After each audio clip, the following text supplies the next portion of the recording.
máme čas, 30-40 minút, uvidíme, do akej miery bude záujem. Predtým, než si rozmyslíte, by som vás chcel poprosiť, každý, kto má záujem, môže sa prihlásiť, predstaviť sa, povedať, v akom jazyku by sa chcel spýtať konkrétnu otázku a prosím, využite maximálne 2 minúty časový priestor na otázku, aby vyšlo na čo najviac uchádzačov.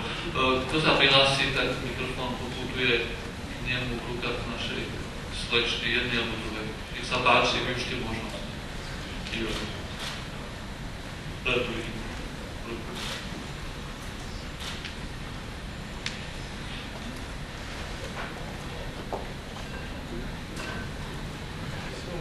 I will speak English. My name is Tomáš Dinka. I'm a student of Pan-European University, Faculty of Law, and my question will be, do you think that the expansion of your open source software, or to be more specific, of copyleft, could help the money privatization?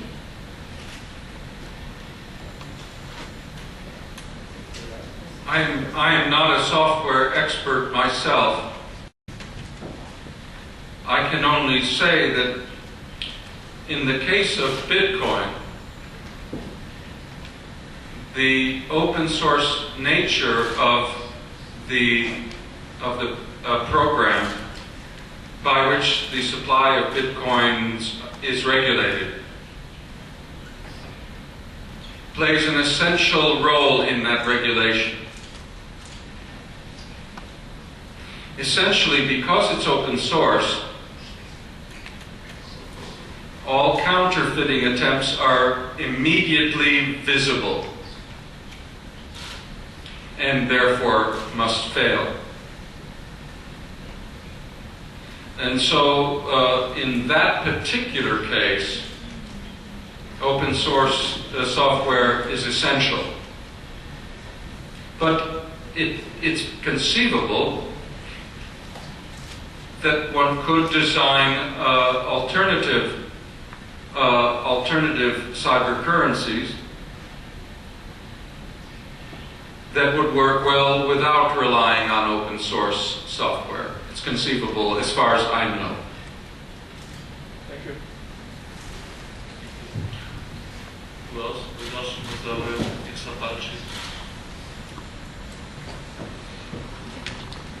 Dobrý deň, moje meno je Pavel Svitek. Ja by som sa chcel opýtať, či si pán Selgin myslí, že by mohla nejaká alternatívna, možno nezávislá mena, ako je povedzme Bitcoin, vydržať, keď aj Bitcoin je napríklad, je vlastne aj cena Bitcoinu voči doláru alebo euru je trhovo závislá.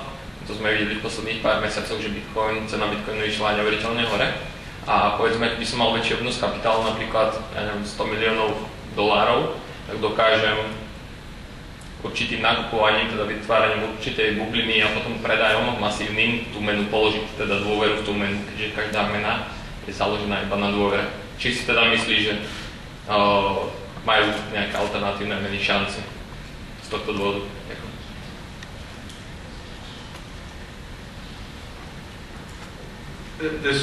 This is an extremely important question. It's interesting. If you had asked me before 2009 whether something like Bitcoin, which you would have had to describe to me then because it did not yet exist, whether it could succeed at all, I would have said, of course not. Such a cyber currency consisting of stuff with no use value and not redeemable in any other money at a fixed rate could not possibly command any market. Obviously, I was wrong. Now, here's what's interesting. As we saw, as was implicit in Menger's theory, if any new money can begin to achieve some popularity, however small, then it becomes increasingly easy for others to embrace it. In that sense, Bitcoin faces an easier challenge in expanding than it faced in getting started in the first place. Now, you're right in pointing out that the value of Bitcoin has been extremely volatile. This is also, though, partly an instance of growing pains. There are still, as yet, relatively few players in the Bitcoin market, some of whom are very big indeed. Consequently, moves by small numbers of persons can contribute to big fluctuations in the value of Bitcoin, and have done so a lot. But here again, the greater the extension of Bitcoin's popularity, the more stable will its value become. And in fact, it's an interesting characteristic of a money commodity that the more widely it is adopted as such, the more stable its value will be. Look at gold, for example. When gold was money, that is, when it was internationally treated as such, its real price, its relative price, was very stable. The fluctuations were never very large, even when there were huge gold discoveries like those of California, or to go back to much earlier times, the discovery of gold in the New World. The inflation that resulted was very modest. In fact, so modest in both cases that it was a rate of inflation that would have modern central bankers fearing a deflationary crisis. Now that gold isn't money anywhere officially, its value has become extremely volatile. But this is a function of two things. First, the fact that there is no extensive monetary demand for gold to stabilize its value, but also the fact that there are no close substitutes for gold that make the demand for gold itself unnecessary as a hedge against inflation. Similarly, if something like Bitcoin were to become more popular, and especially if banks could issue substitutes that were redeemable claims to Bitcoin units, I predict that Bitcoin's value would no longer exhibit the kind of fluctuations that we see as it becomes established. That doesn't mean that Bitcoin is an ideal kind of money. I don't think it is, because the supply of Bitcoins will approach 21 million coins or units, after which it can no longer expand. This is probably not the best you can do. One can have a much more sophisticated version of a cyber currency with a supply behavior that is actually macroeconomically far superior. My friends who do know something about Bitcoin's technology tell me that it's entirely possible to design something like Bitcoin that is macroeconomically ideal according to whatever ideal you believe in. In other words, and this is what I find fascinating and intriguing. If I go to a central banker and ask him, what do you think your job is? How do you think you should manage money to achieve stability? And he describes to me a procedure, a rule for how the money supply should ideally be managed. I can in turn tell him that it is today technologically possible to design a cyber currency, what I call a synthetic commodity, that will behave automatically exactly in the manner he thinks is ideal, and which the use of which as money would render his central bank completely obsolete. And I can do this for any ideal that any central banker can pose.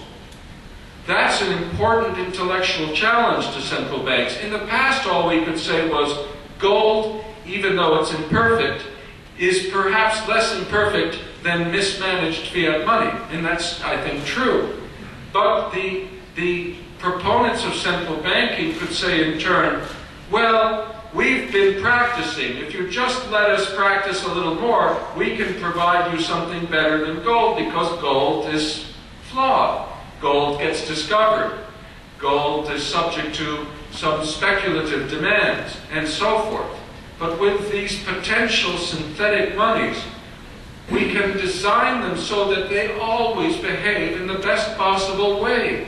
Think about the implications, and think about combining it with the sort of competitive currency, paper currency system that the Scottish banks had, or that the Canadian banks had. We should have no use for central banks, and no need to fear the damage that they're capable of doing, and that they've been doing for decade after decade. Nech sa páči, dáme priestor aj druhej strany.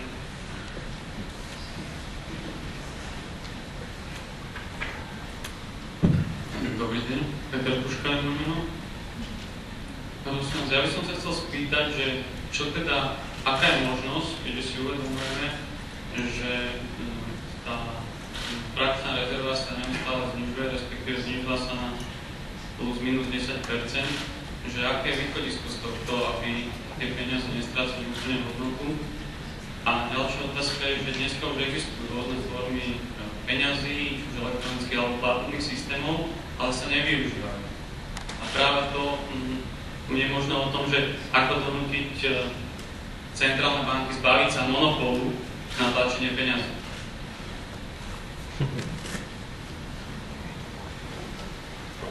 Well, to take your questions one at a time, in your first question, I think you made a wrong suggestion.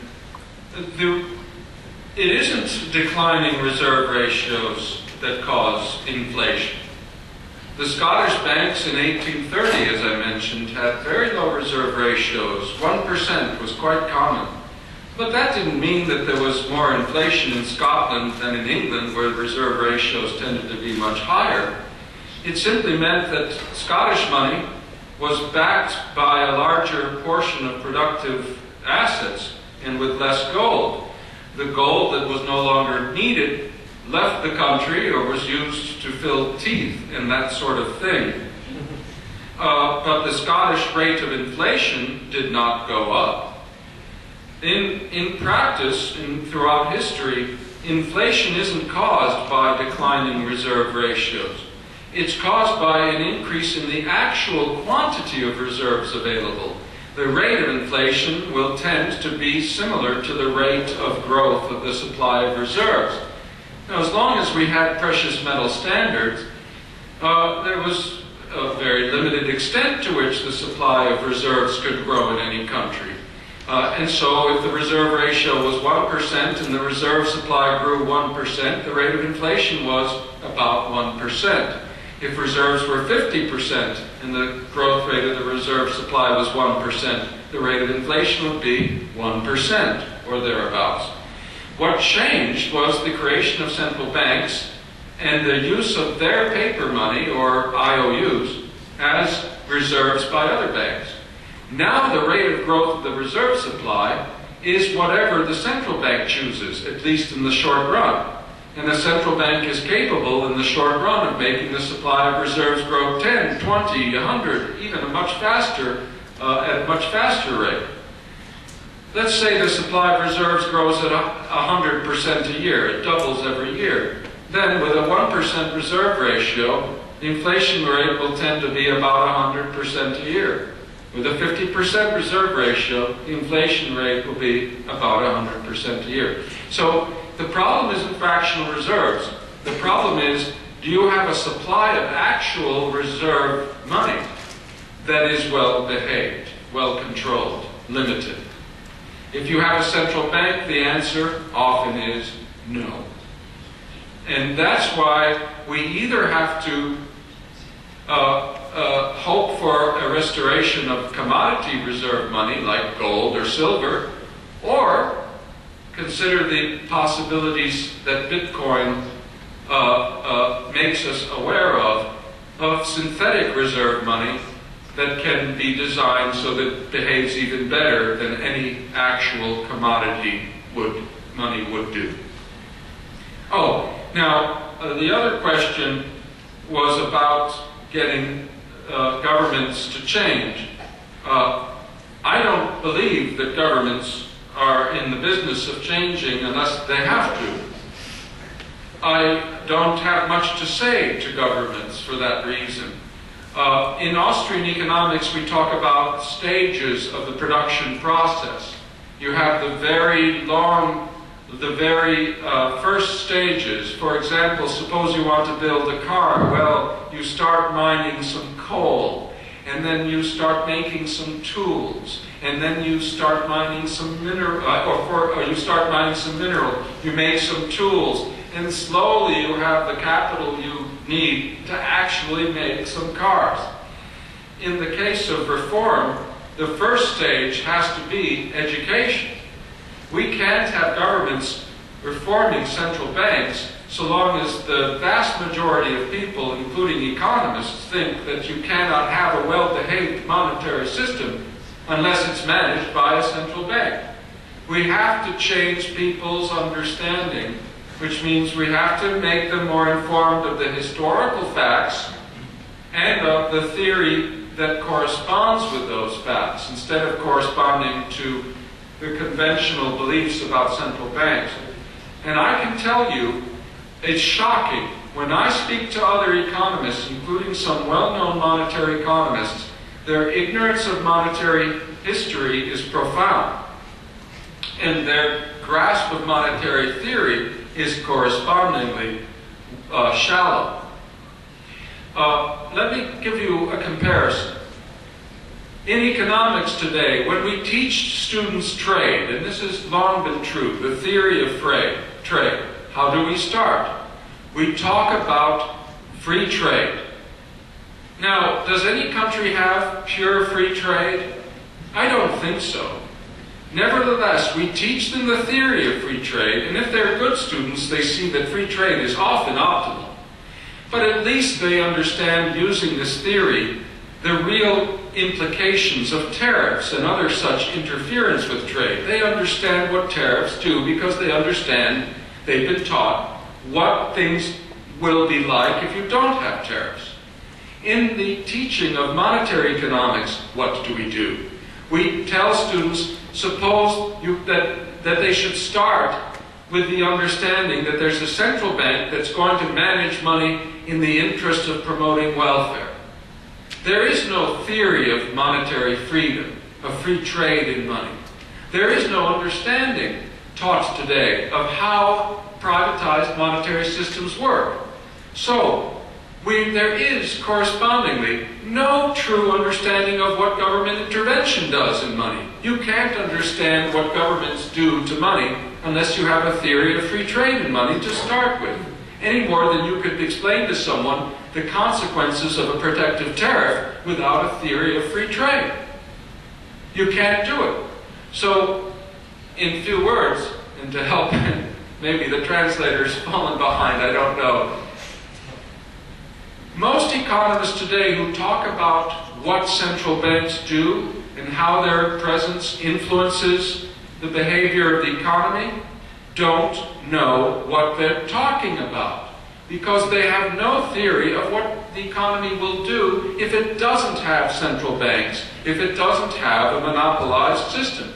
You have to understand how systems like the Scottish system and the Canadian system worked in order to understand what happens when you monopolize those systems. Then and only then can you speak about the consequences of central banking. So I see progress as consisting, first of all, of education, mostly of younger people, but also of any faculty member I can get to listen to me. And eventually, if this education proceeds, I'm not the only one in trying to promote it, will change people's beliefs. When we change people's beliefs, eventually the government has to respond. They can no longer assume that you believe everything they tell you about what a good job they're doing with your money. That's how we get change.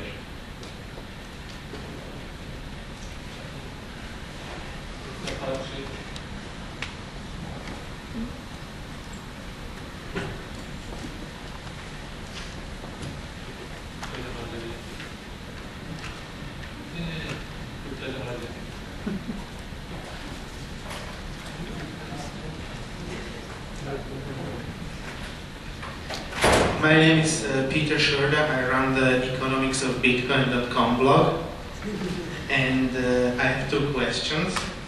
The first question is that you mentioned that you don't believe that Bitcoin will spread, if I understood that correctly. But on the other hand, you admitted that people do not choose a medium of exchange based on macroeconomic criteria. And the only specific objections that you made to Bitcoin was macroeconomic problems. So my first question is, what are your other objections? And the second question is, if you think that money substitutes can exist even if they don't reduce transaction costs over monetary base. Well, I think I was perhaps misunderstood in my remarks about Bitcoin and its capacity to spread. What I said was that if someone had asked me if it could spread or succeed in 2009 or before, that I would have said no. But I now know that this was wrong. It has begun to spread. It has, first of all, it has taken off to some extent, and it's growing.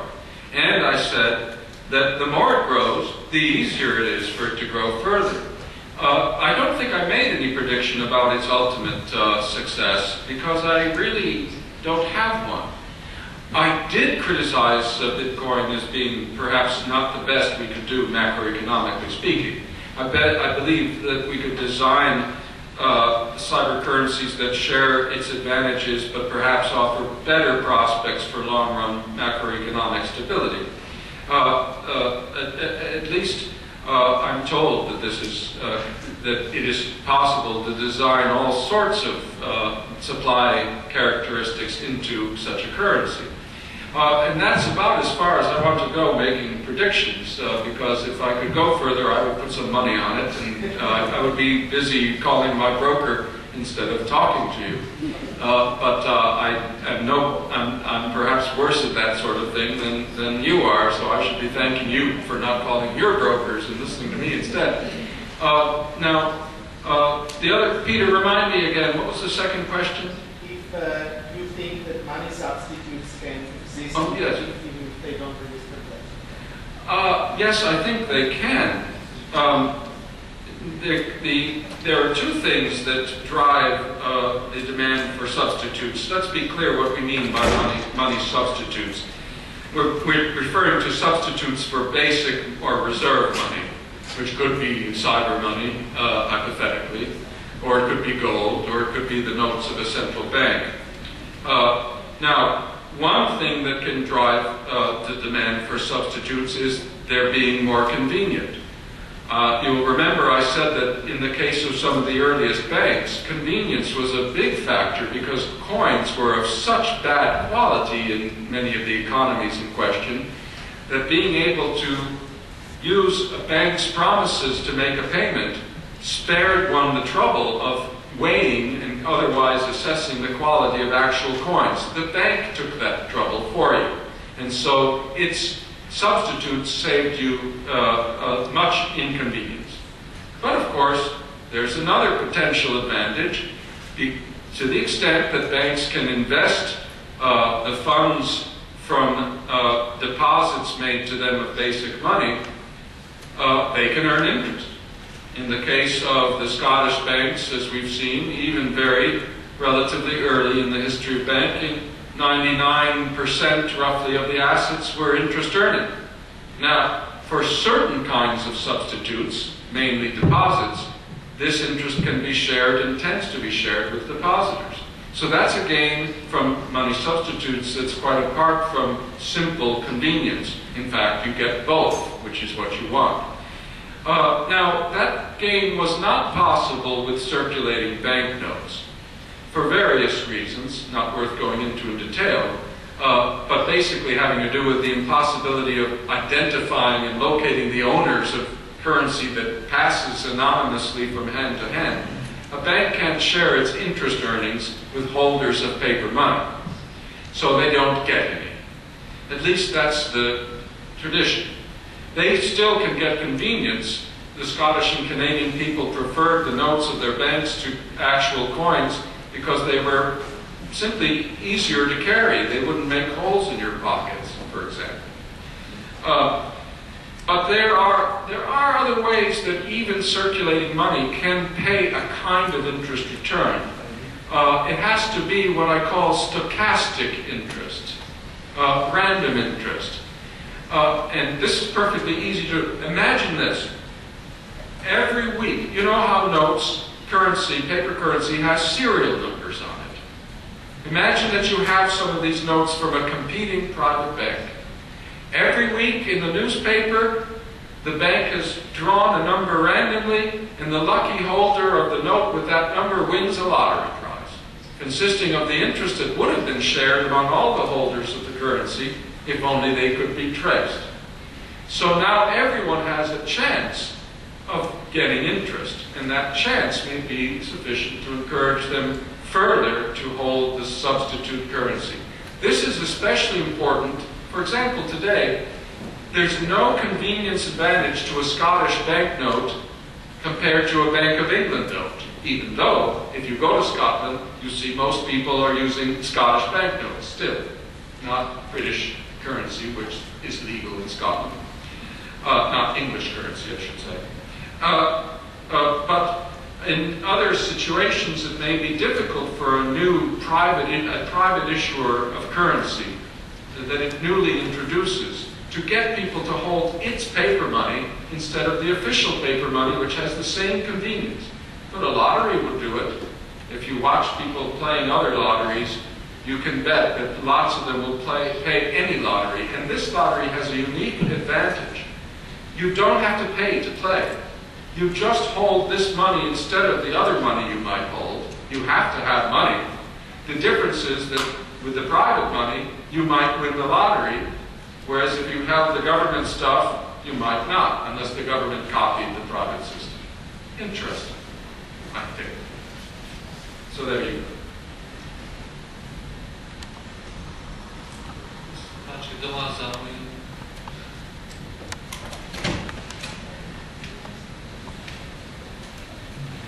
Najprv každý po jednom nasvítku. Daniel Vela, University of Economics, I'll speak in English. You have explained that how in free banking system nominal income is stabilized, and it seemed to me that you consider that to be a good feature, irrespective of all this Austrian theory of business cycle. And it seems to me that it brings you close to a monetarist view. And nowadays there's a lot of talk about stabilization of nominal income via artificial futures market on futures on nominal GDP. So I'm interested what's on your that. Thank you. I have to be kind of careful in talking about that proposal. Scott Sumner is a good friend of mine, and he's the author of these proposals for using a futures market instruments to stabilize nominal GDP. Both because I'm friends with Scott and because I'll be on a panel with him next month in Italy. So I guess I'll say that I'm not entirely convinced that this arrangement Scott has in mind is workable. I'm not convinced. I'm not an expert on how these futures markets work, but from what I gather, some experts who have looked closely at Scott's proposal are extremely skeptical. They don't think that it all hangs together. I'm sorry. They don't think it makes complete sense. So I defer to these other experts while simply saying for myself that I remain unconvinced. I do favor trying to have an automatic base money. And so I think Scott's idea takes us in the right direction, or at least is an attempt in the right direction.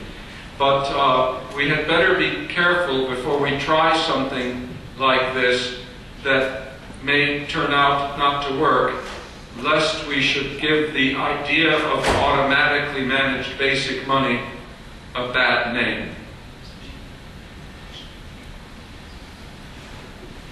Nech sa páči, využite možnosť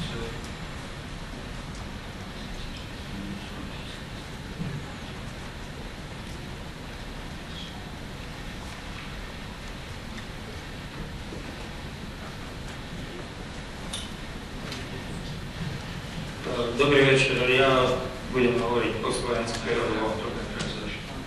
a angličtina, nebudú problémy, ale bolo by to pomalšie a chcel by som sa podrobnejšie dopýtať. Vy ste tu spomenuli Pardon, možná chvíľu počkať, potrebujeme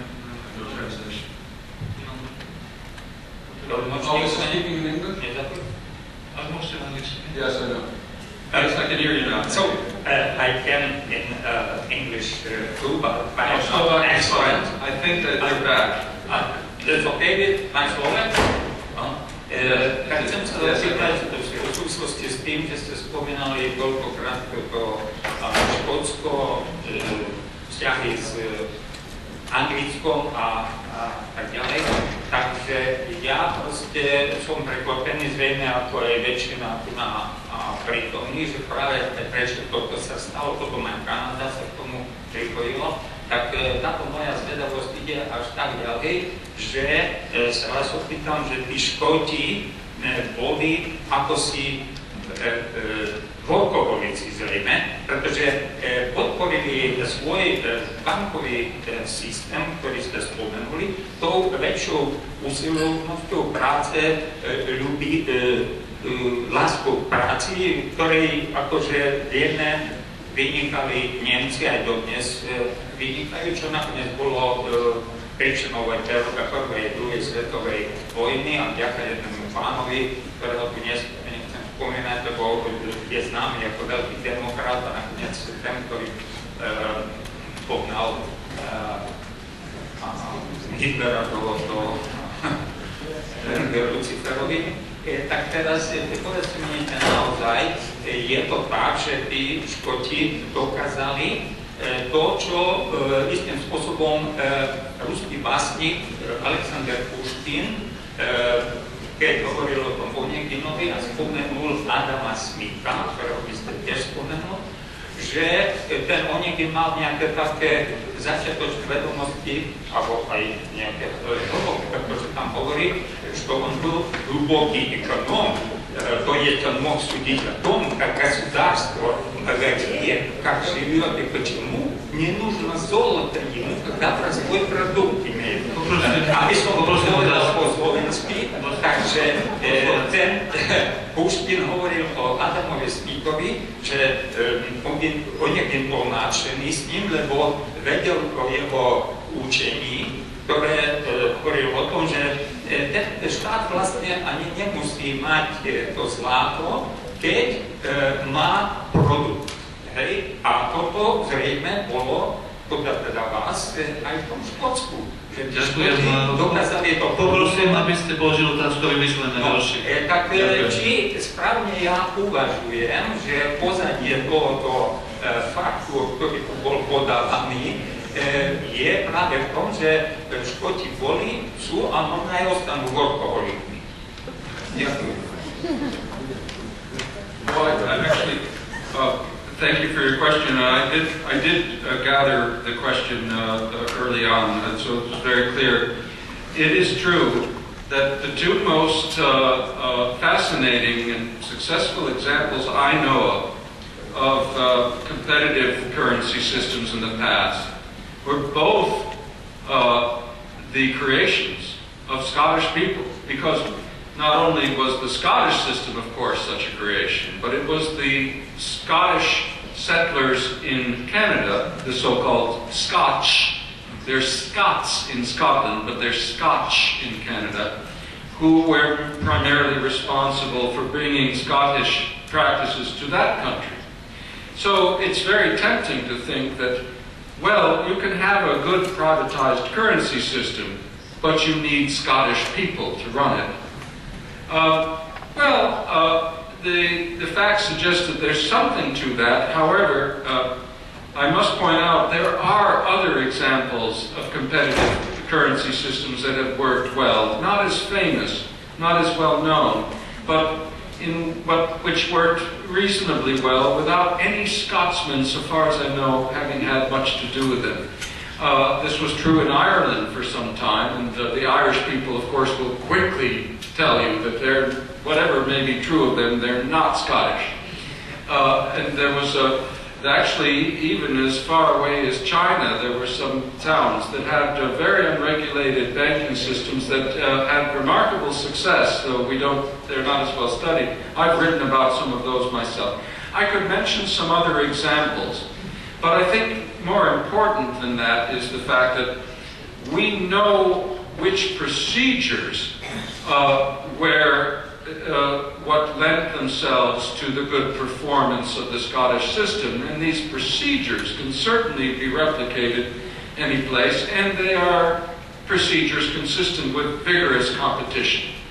Let me also point out that the Scots aren't exactly, they have not exactly an unblemished reputation in banking.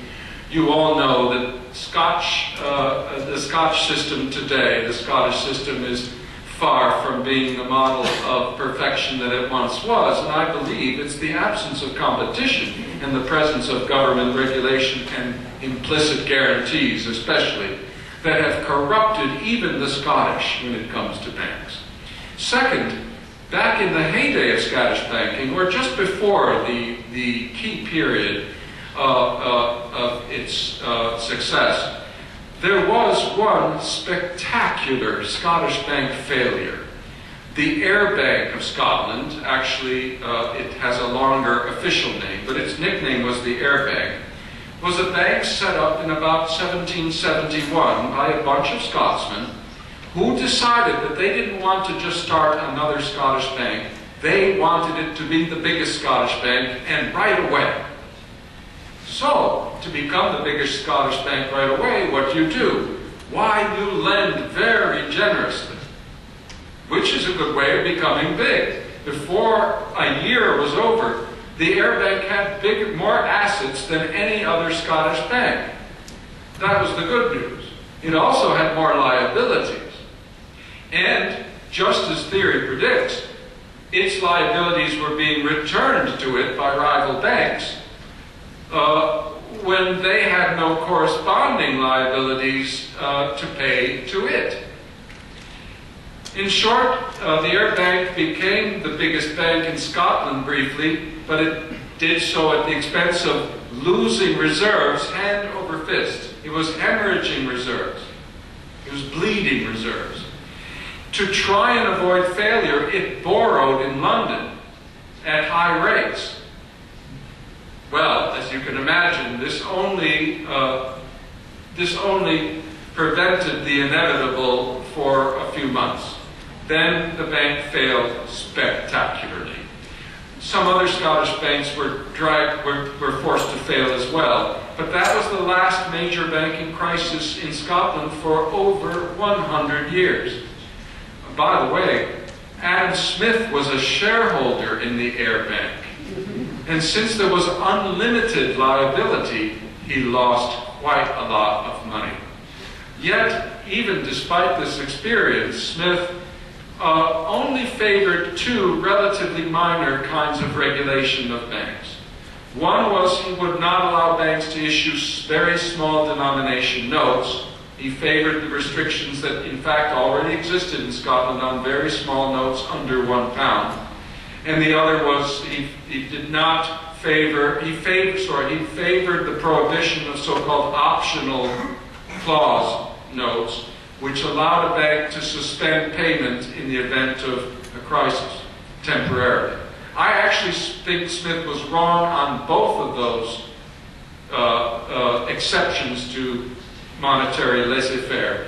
I think the facts and theory show that the Scottish banks did not suffer from their issuing small notes or from issuing optional clause notes. So Smith was too much of an interventionist. But on the other hand, Scottish people can run banks very badly if you give them enough opportunity.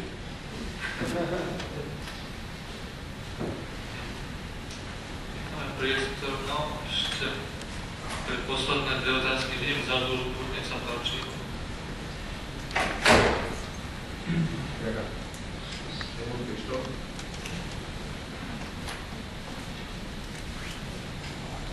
Dobre.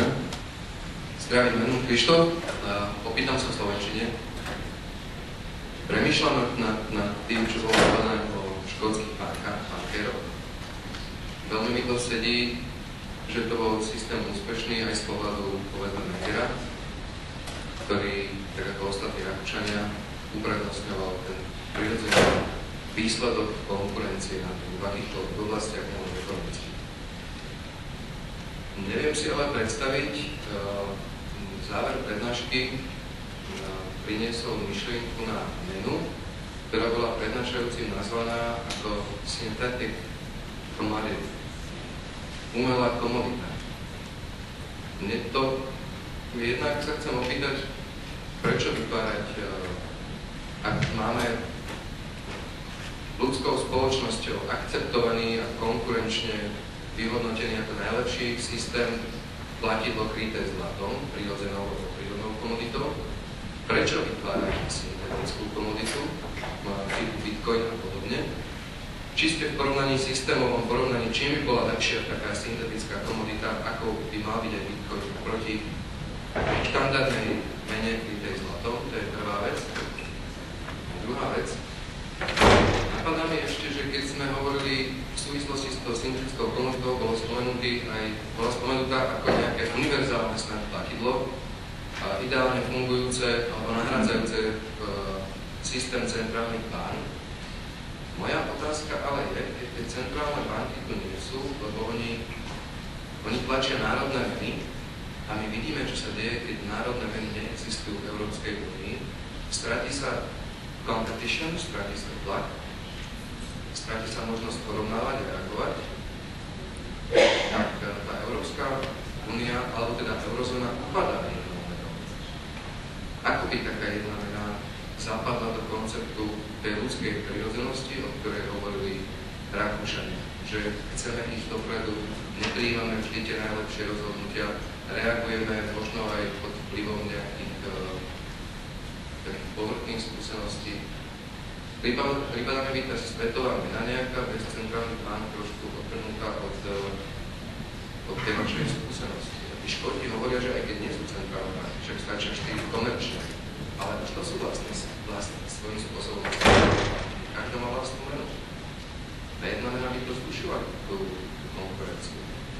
Ja nie som ekonom, takže tie moje poznámky sú čisto z takej mojej vlastnej logiky.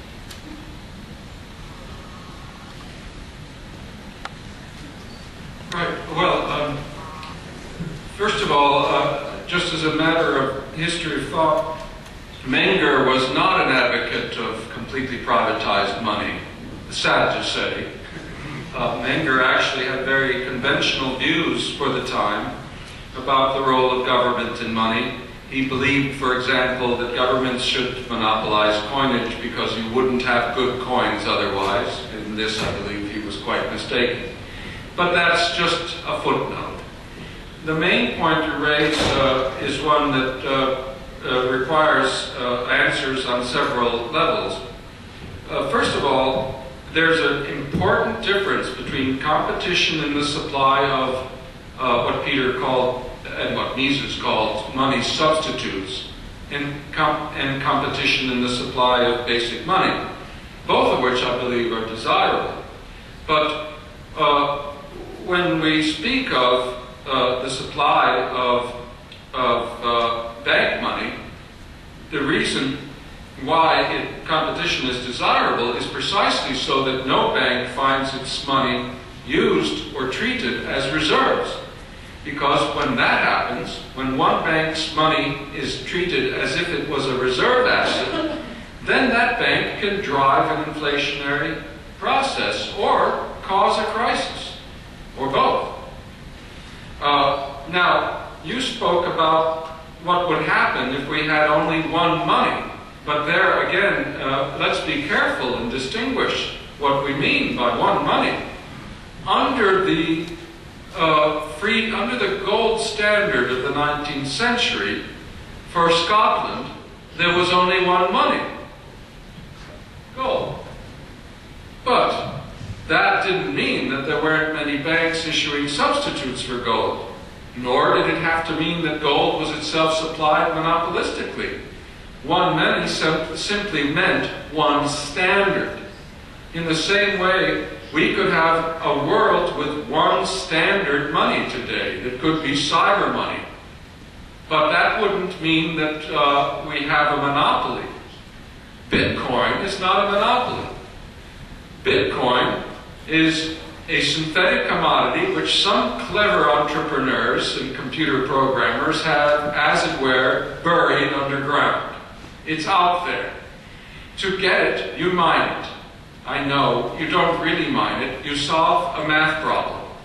It takes lots of computer power to solve, and a great deal of other kinds of ingenuity to solve the problem. If you're lucky, if you're good at it, if you invest enough, you get to mine to discover some of those coins.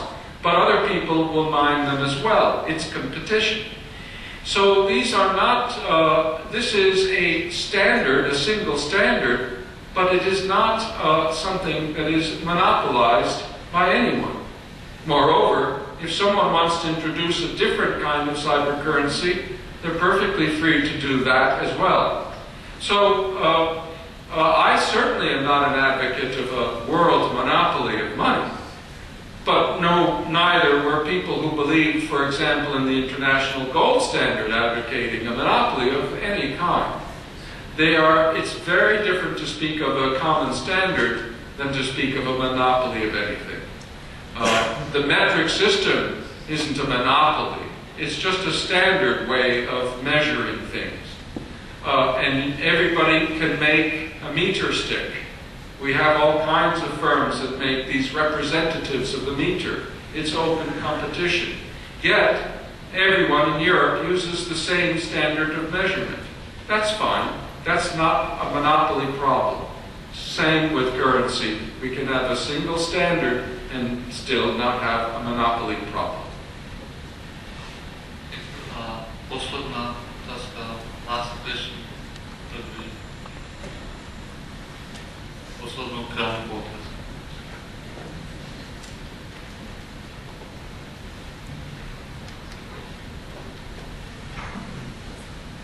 Thank you very much. My name is Matusz Bandur and I'm from Faculty of Management on the Community University. And my question is, what are your views and thoughts of economists like Rothbard who remarked that after the Act of Reunion, the banks in Scotland were actually under a mixed standard, under which the reserves of private banks consisted of gold, silver, and also banknotes from England. They even say that if you came to a Scottish bank, to redeem your banknotes, you would not expect to get paid in full, but you would just get a little bit of specie and some banknotes from England. Thank you. I'm sorry to have to be blunt, but Rothbard is not telling the truth. Neither of these things is true. In fact, if you go to a Scottish bank today, you'd have a hard time getting them to surrender a Bank of England note because they don't have any. They certainly didn't have any in 1830. They did not hold Bank of England notes as reserves.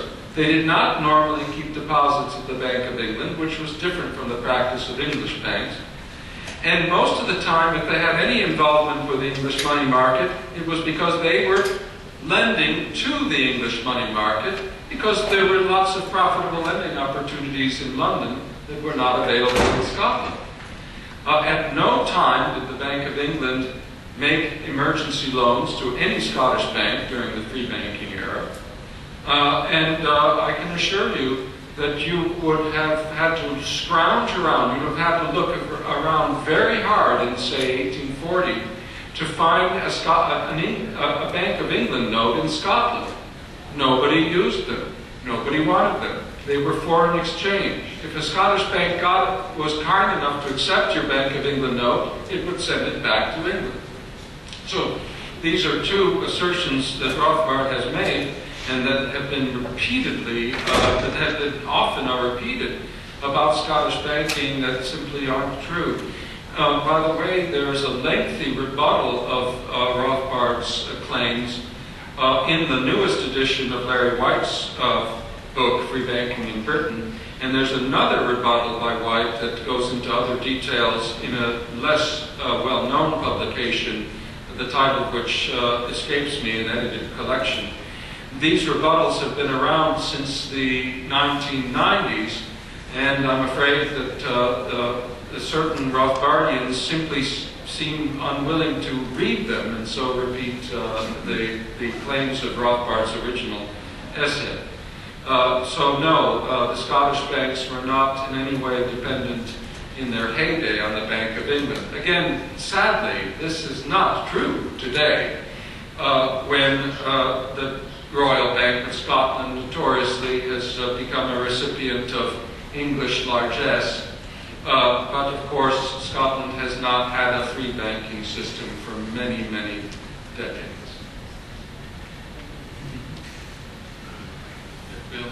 Náš čas sa žiaľ naplnil.